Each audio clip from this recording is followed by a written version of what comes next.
ಅಮಿತ್ ಶಾ ಹೇಳಿಕೆಯನ್ನು ಖಂಡಿಸಿ ಮೈಸೂರು ಬಂದ್ಗೆ ಕರೆಯನ್ನ ನೀಡಲಾಗಿದೆ. ಮೈಸೂರು ಗ್ರಾಮ ಬಸ್ ನಿಲ್ದಾಣದಲ್ಲಿ ಬಸ್ ಸಂಚಾರ ಸ್ಥಗಿತಗೊಳಿಸಲಾಗಿದೆ. ರಸ್ತೆಯನ್ನ ತಡೆದು ಪ್ರತಿಭಟನೆಯನ್ನ ನಡೆಸ್ತಾ ಇದ್ದಾರೆ ಪ್ರತಿಭಟನಾಕಾರರು. ಬಸ್ ಸಂಚಾರ ಸ್ಥಗಿತ ಹಿನ್ನೆಲೆಯಲ್ಲಿ ಪ್ರಯಾಣಿಕರು ಪರದಾಡ್ತಾ ಇದ್ದಾರೆ. ಪ್ರತಿಭಟನಾಕಾರರನ್ನ ಸುತ್ತುವರೆದಿದ್ದಾರೆ ಪೊಲೀಸರು. ಬಸ್ನ ಸಮಸ್ಯೆ ಕೂಡ ಎದುರಾಗಿರುವಂಥದ್ದು. ಎಲ್ಲವೂ ಕೂಡ ಬಂದ್ ಆಗಬೇಕು ಅನ್ನುವಂಥ ಆಗ್ರಹ ಆಗಿತ್ತು. ಸ್ವಯಂ ಪ್ರೇರಿತವಾಗಿ ಪ್ರತಿಯೊಂದನ್ನು ಕೂಡ ಬಂದ್ ಮಾಡಬೇಕು ಅಂತ. ಸೊ ಬಸ್ಸನ್ನ ತಡೆದು ಪ್ರತಿಭಟನೆ ಮಾಡ್ತಿರುವಂತಹ ಹಿನ್ನೆಲೆಯಲ್ಲಿ ಬಸ್ಗಳ ಸಂಚಾರ ಸುಗಮವಾಗಿ ಆಗ್ತಾ ಇಲ್ಲ. ಆ ಕಾರಣಕ್ಕಾಗಿ ಪ್ರಯಾಣಿಕರು ಇನ್ನಿಲ್ಲದಂತ ಪರದಾಡಬೇಕಾದಂಥ ಪರಿಸ್ಥಿತಿ ನಿರ್ಮಾಣ ಆಗಿದೆ. ಬಹಳಷ್ಟು ಜನಕ್ಕೆ ಇವತ್ತು ಬಂದಂತ ಗೊತ್ತಿದ್ರು ಕೂಡ ಏನೋ ಎಮರ್ಜೆನ್ಸಿನೋ ಅಥವಾ ಗೊತ್ತಿಲ್ಲದೇನೋ ಅಥವಾ ಗೊತ್ತಿದ್ದು ಬಸ್ಗೆ ಏನು ಓಡಾಡ್ತಾ ಇರುತ್ತೆ ಅನ್ನುವಂಥ ರೀತಿಯಲ್ಲಿ ಬಂದಿದ್ದಾರೆ ಪಾಪ. ಆದರೆ ಬಸ್ಗಳ ಮೂಮೆಂಟ್ ಇಲ್ಲ, ಮೂಮೆಂಟ್ ಆಗೋದಕ್ಕೆ ಬಿಡ್ತಾ ಇಲ್ಲ ಪ್ರತಿಭಟನಾಕಾರರು. ಆ ನಿಟ್ಟಿನಲ್ಲಿ ಬಸ್ಗಾಗಿ ಕಾಯ್ತಾ ಇರುವವರು ಪರದಾಡ್ತಾ ಇದ್ದಾರೆ. ಎಷ್ಟೊತ್ತಿಗೆ ಬಸ್ ಬರುತ್ತೋ ಅಂತ ಯೋಚಿಸ್ತಾ ಇದ್ದಾರೆ.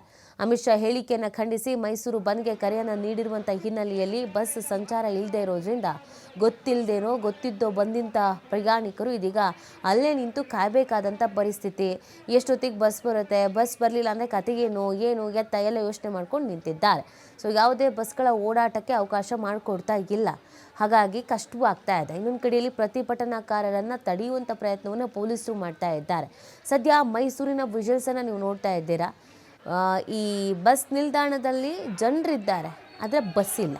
ಯಾವುದೇ ಬಸ್ ಓಡಾಡೋದಕ್ಕೂ ಕೂಡ ಬಿಡ್ತಾ ಇಲ್ಲ. ಒಂದು ರೀತಿಯಾದ ಭಯ ಇದ್ದೇ ಇರುತ್ತೆ ಅಲ್ವಾ. ಪ್ರತಿಭಟನೆಗಳು ನಡೀತಾ ಇದೆ, ಈ ಸಂದರ್ಭದಲ್ಲಿ ಬಸ್ ಏನಾದರೂ ರಸ್ತೆಗೆ ಇಳಿಸ್ಬಿಟ್ರೆ ಏನಾದರೂ ಹೆಚ್ಚು ಕಮ್ಮಿ ಆದರೆ ಅನ್ನುವಂಥ ಒಂದು ಆತಂಕ ಇದ್ದೇ ಇರುತ್ತೆ. ಕೆಲವರು ಜನರಿಗೆ ಗೊತ್ತಿತ್ತು ಇವತ್ತು ಪ್ರತಿಭಟನೆ ಅಂತ, ಕೆಲವ್ರಿಗೆ ಪಾಪ ಗೊತ್ತಿರಲಿಲ್ಲ. ಇನ್ನು ಕೆಲವರು ಪ್ರತಿಭಟನೆ ಅಂತೆ ಬಂದಂತೆ ಬಸ್ಸೇನು ಇದ್ದೇ ಇರುತ್ತೆ ಅಂತ ಅಂದ್ಕೊಂಡು ಬಂದಿದ್ದಾರೆ. ಅಲ್ಲಿ ನೋಡಿದ್ರೆ ಬಸ್ಸಿನ ವ್ಯವಸ್ಥೆಗೆ ಇಲ್ಲದೆ ಇರುವಂಥದ್ದು ಪರದಾಡುವಂಥ ಪರಿಸ್ಥಿತಿಗೆ ತಂದು ನಿಲ್ಲಿಸ್ಬಿಟ್ಟಿದೆ. ನೀವು ಎರಡೂ ವಿಷಲ್ಸನ್ನು ನೋಡ್ತಿದ್ದೀರಾ. ಮೊದಲ ವಿಂಡೋದಲ್ಲಿ ಬಸ್ ನಿಲ್ದಾಣದಲ್ಲಿ ಬಸ್ಗಳಿಲ್ಲ, ಜನರು ಕಾಯ್ತಾ ಇರುವಂಥದ್ದು. ಎರಡನೇ ವಿಂಡೋದಲ್ಲಿ ಪ್ರತಿಭಟನೆ ಮಾಡ್ತಾ ಇರುವಂಥದ್ದು. ಪ್ರತಿಕೃತಿಯನ್ನು ದಹಿಸಿ ಈ ಪ್ರತಿಭಟನೆಯನ್ನು ಮಾಡಲಾಗ್ತಾ ಇದೆ. ಟೈರ್ಗೆ ಬೆಂಕಿ ಹಚ್ಚಿ ಪ್ರತಿಭಟನೆಯನ್ನು ಮಾಡಲಾಗ್ತಾ ಇದೆ. ಪೊಲೀಸರು ಅದನ್ನು ತಡೆಯುವಂಥ ಪ್ರಯತ್ನವನ್ನು ಮಾಡ್ತಾ ಇದ್ದಾರೆ. ಸದ್ಯ ಇದು ಮೈಸೂರಿನ ಸ್ಥಿತಿಗತಿ.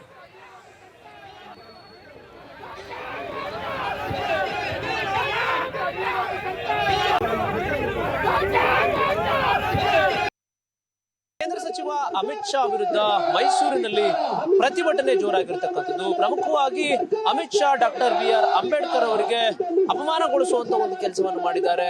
ಈ ಒಂದು ಹಿನ್ನೆಲೆಯಲ್ಲಿ ಮೈಸೂರಿಗೆ ದಲಿತ ಪರ ಸಂಘಟನೆಗಳಿರಬಹುದು, ಜೊತೆಗೆ ಪ್ರಗತಿಪರ ಸಂಘಟನೆಗಳು ಸೇರಿದಂತೆ ಹಲವು ಸಂಘಟನಾಕಾರರು, ಮೈಸೂರಿನ ಸಾರ್ವಜನಿಕರು ಮೈಸೂರಿನ ಬಂದ್ಗೆ ಕರೆಯನ್ನು ಕೊಟ್ಟಿದ್ರು. ಅದರಂತೆಯೇ ಇವತ್ತು ರಸ್ತೆಗಿಳಿದಿರುವಂತಹ ಪ್ರತಿಭಟನಾಕಾರರು ಕೇಂದ್ರ ಸಚಿವರ ವಿರುದ್ಧ ವಾಗ್ದಾಳಿಯನ್ನು ಮಾಡುವ ಮುಖಾಂತರ, ವಿವಿಧ ಘೋಷಣೆಗಳನ್ನು ಕೂಗುವ ಮುಖಾಂತರ ಈಗ ಪ್ರತಿಭಟಿಸ್ತಾ ಇರತಕ್ಕಂಥದ್ದು. ಮೈಸೂರಿನ ಗ್ರಾಮಾಂತರ ಬಸ್ ನಿಲ್ದಾಣ ಏನಿದೆ, ಈ ಒಂದು ಬಸ್ ನಿಲ್ದಾಣದಲ್ಲಿ ಜಮಾಯಿಸಿರುವಂತಹ ಪ್ರತಿಭಟನಾಕಾರರು ಇಲ್ಲಿ ಕೇಂದ್ರ ಸರ್ಕಾರದ ವಿರುದ್ಧ ಪ್ರತಿಭಟಿಸ್ತಾ ಇರತಕ್ಕಂಥದ್ದನ್ನು ನಾವು ಗಮನಿಸಬಹುದು. ಪ್ರಮುಖವಾಗಿ ಈ ಒಂದು ಮೈಸೂರಿನ ಗ್ರಾಮಾಂತರ ಬಸ್ ನಿಲ್ದಾಣದಿಂದ ಬೆಂಗಳೂರು ಕಡೆಗೆ ಇರ್ಬೋದು, ರಾಜ್ಯದ ಮೂಲ ಮೂಲೆಗಳಿಗೂ ಸರಿ, ಜೊತೆಗೆ ಹೊರ ರಾಜ್ಯಗಳಿಗೂ ಕೂಡ ಬಸ್ ಸಂಪರ್ಕ ಇರ್ತಾ ಇತ್ತು. ಆದರೆ ಇವತ್ತು ಮೈಸೂರು ಬಂದ್ಗೆ ಕರೆ ಕೊಟ್ಟು ಪ್ರತಿಭಟನೆಯನ್ನು ಮಾಡ್ತಾ ಇರತಕ್ಕಂಥ ಒಂದು ಹಿನ್ನೆಲೆಯಲ್ಲಿ ಇದೀಗ ಬಸ್ ಸಂಚಾರ ಸ್ಥಗಿತವಾಗಿರ್ತಕ್ಕಂಥದ್ದು ಈ ಒಂದು ಗ್ರಾಮಾಂತರ ಬಸ್ ನಿಲ್ದಾಣದಲ್ಲಿ. ಇದೀಗ ಪ್ರತಿಭಟನಾಕಾರರಿದ್ದಾರೆ, ನಾನು ಅವ್ರನ್ನ ಮಾತನಾಡಿಸ್ತಾ ಹೋಗ್ತೇನೆ. ಸರ್, ಪ್ರತಿಭಟನೆಯ ಮೂಲಕ ಏನ್ ಸಂದೇಶ ರವಾನೆ? ಪ್ರತಿಭಟನೆ ಮುಖಾಂತರ ಬಾಬಾ ಸಾಹೇಬರ ಬಗ್ಗೆ ಯಾರೇ ಆದ್ರೂ ಅವ್ರಿಗೆ ಅವಮಾನ ಮಾಡುವಂತ ಮಾತುಗಳನ್ನ ಸದನದಲ್ಲಿ ಅಥವಾ ಹೊರಗಡೆ ಎಲ್ಲೇ ಮಾತಾಡಿದ್ರು ಅದನ್ನ ಈ ದೇಶದ ಶೋಷಿತ ಜನ ತಡೆಯೋದಿಲ್ಲ. ಅದು ಪ್ರತಿಭಟನೆ ಮುಖಾಂತರ ಅವ್ರಿಗೆ ಆಗೋ ಅವಮಾನವನ್ನ ನಾವು ಎಲ್ಲಾ ರೀತಿಯಾದಂತಹ ಹೋರಾಟಗಳ ಮುಖಾಂತರ ಅದನ್ನ ಹದ್ದಕ್ಕೆ ತರ್ತೇವೆ. ಪ್ರಮುಖವಾಗಿ ಶ್ರೀಗಳೇ, ಇಲ್ಲಿಯ ಒಂದು ಸಂದೇಶ ಏನಿದೆ, ಈ ಒಂದು ಹೋರಾಟ ಏನಿದೆ, ಫಲ ಸಿಗ್ತಾ ಇದೆ ಅಂತ ಅನಿಸ್ತಾ ಇದೆ? ಜನವರಿ 26ನೇ ತಾರೀಕು ಈ ಕೆಂಪು ಕೋಟೆ ಮೇಲೆ ಇವರು ಧ್ವಜಾರೋಹಣ ಹೆಂಗ್ ಮಾಡ್ತಾರೆ ಅಂತ ಗೊತ್ತಿಲ್ಲ ನನಗೆ. ಯಾಕೆಂದ್ರೆ ರಾಷ್ಟ್ರಧ್ವಜವನ್ನ ಅನುಮೋದನೆ ಮಾಡಿದ್ದೆ ಬಾಬಾ ಸಾಹೇಬ್ ಅಂಬೇಡ್ಕರ್, ರಾಷ್ಟ್ರ ಲಾಂಛನ ಕೊಟ್ಟಿದ್ದೆ ಅಂಬೇಡ್ಕರ್. ಅಂಬೇಡ್ಕರ್ಗಾದ ಅವಮಾನ ರಾಷ್ಟ್ರಕ್ಕಾದ ಅವಮಾನ ಅಂತ ಯಾಕೆ ಸನ್ಮಾನ್ಯ ಗೌರವಾನ್ವಿತ ಮೋದಿ ಅವ್ರಿಗೆ ಗೊತ್ತಾಯ್ತಾ ಇಲ್ಲ, ಅಥವಾ ರಾಷ್ಟ್ರಪತಿಗಳಿಗೆ ಗೊತ್ತಾಗ್ತಿಲ್ಲ? ಹೋಗ್ಲಿ, ಸುಪ್ರೀಂ ಕೋರ್ಟ್ ನ್ಯಾಯಮೂರ್ತಿಗಳು, ಗೌರವಾನ್ವಿತ ನ್ಯಾಯಮೂರ್ತಿಗಳು ರಾಷ್ಟ್ರ ನಾಯಕರಿಗೆ ಅಪಮಾನ ಆದ್ರೆ ಸುಮೋಟೋ ಕೇಸ್ ದಾಖಲೆ ಮಾಡಬೇಕು, ರಾಷ್ಟ್ರದ್ರೋಹದ ಆರೋಪದಡಿಯಲ್ಲಿ ಬಂಧಿಸಬೇಕು ಅಂತಾರೆ. ಯಾರಿಗೆ ಈ ಕಾನೂನು ಯಾರಿಗಿದೆ? ಹಂಗಾದ್ರೆ ನನಗನ್ನಿಸ್ತದೆ ಈ ಭಾರತ ಸರ್ಕಾರದ ಘನತೆ ಮತ್ತು ಏಕತೆಗೆ, ಅಖಂಡತೆಗೆ ಅಡಿಪಾಯ ಆಗಿರ್ತಕ್ಕಂಥ ಅಂಬೇಡ್ಕರ್ನೇ ಇವರು ಅವಮಾನ ಮಾಡ್ತಾರೆ ಅಂದ್ರೆ ದೇಶದ ಜನಕ್ಕೆ ಏನ್ ರಕ್ಷಣೆ ಕೊಡ್ತಾರೆ? ದೇಶದ ಜನರ ಸ್ಥಿತಿ ಏನು, ದೇಶದ ಜನರ ಪರಿಸ್ಥಿತಿ ಏನು? ಇದನ್ನ ನಾನು ಗಂಭೀರವಾಗಿ ಪರಿಗಣಿಸಿ ಎಲ್ಲಾ ರಾಜ್ಯಾದ್ಯಂತ ಬಂದ್ ಆಗಿದೆ, ದೇಶಾದ್ಯಂತ ಬಂದ್ ಆಗಿದೆ, ಪ್ರತಿಭಟನೆಗಳು ನಡೀತಾ ಇದೆ. ಕನಿಷ್ಠ ಜ್ಞಾನ ಇರ್ಬೇಕಲ್ಲ ಸರ್. ಒಬ್ರು ರಾಜಕಾರಣಿಗಳಿಗೆ ಕಾಮನ್ ಸೆನ್ಸ್ ಇರ್ಬೇಕು, ಇಲ್ಲ ಹ್ಯೂಮನ್ ಸೆನ್ಸ್ ಇರ್ಬೇಕು. ಎರಡು ಸೆನ್ಸು ಇಲ್ಲ. ಹೀಗಾಗಿ ಅನಿವಾರ್ಯ ಸಾರ್ವಜನಿಕರು ಮತ್ತು ಎಲ್ಲ ಸಮುದಾಯಗಳು ಬೀದಿಗೆ ಬರ್ಬೇಕನ್ನೋ ಸ್ಥಿತಿ ಇದೆ. ಈಗ ನೀವು ಕೆಂಪುಕೋಟೆ ಮೇಲೆ ಗೌರವ ವಂದನೆ, ನಿಮ್ಗೆ ಏನ್ ನೈತಿಕತೆ ಇದೆ? ಅಟ್ಲೀಸ್ಟ್ ಒಂದು ಕ್ಷಮೆ ಕೇಳಕ್ಕೆ ನಿಮ್ ಕೈಲಿ ಆಗಲ್ಲ ಅಂದ್ಮೇಲೆ ನಿಮ್ಮ ಮನಸ್ಥಿತಿ ಏನು? ಹಂಗಾರೆ ನೀವು ಅಂಬೇಡ್ಕರ್ ಸಂವಿಧಾನ ಒಪ್ಪಲ್ಲ. ಮುಖ್ಯವಾಗಿರುವಂತದ್ದು ಮೈಸೂರು ಬಂದ್ಗೆ ಕರೆ ಕೊಟ್ಟ ತಕ್ಷಣ ಅಂಬೇಡ್ಕರ್ ವಿಚಾರದಲ್ಲಿ ಇಲ್ಲ ಒಂದ್ ಕಡೆ ಬೆಂಬಲ ಕಡಿಮೆ ಆಗ್ತಾ ಇದೆ, ಇಂಟ್ರೆಸ್ಟ್ ಕಮ್ಮಿ ಇದೆ ಜನಕ್ಕೆ ಅಂತ ಅನ್ಸುತ್ತಾ? ಯಾಕಂದ್ರೆ ಕೆಲವು ರಾಜಕೀಯ ಪಕ್ಷಗಳಾದ್ರೂ ಸಪೋರ್ಟ್ ಮಾಡ್ತಕ್ಕಂಥದ್ದು, ಬೀದಿಗಿಳಿತಕ್ಕಂಥ ಕೆಲಸ ಆಗ್ಬೇಕು. ಯಾಕಂತ ಹೇಳಿದ್ರೆ ಅಂಬೇಡ್ಕರ್ ವಿಚಾರ ಬಂದಾಗ ಆ ಮನಸ್ಥಿತಿ ಇರಲೇಬೇಕು ಅಂತ ನನಗನ್ನಿಸ್ತದೆ. ರಾಜಕೀಯ ಪಕ್ಷಗಳಾಗ್ಬೋದು ಅಥವಾ ಯಾರೇ ಆಗಿರ್ಬೋದು, ನಮ್ಗೆ ಅದು ಇಂಪಾರ್ಟೆಂಟ್ ಅಲ್ಲ.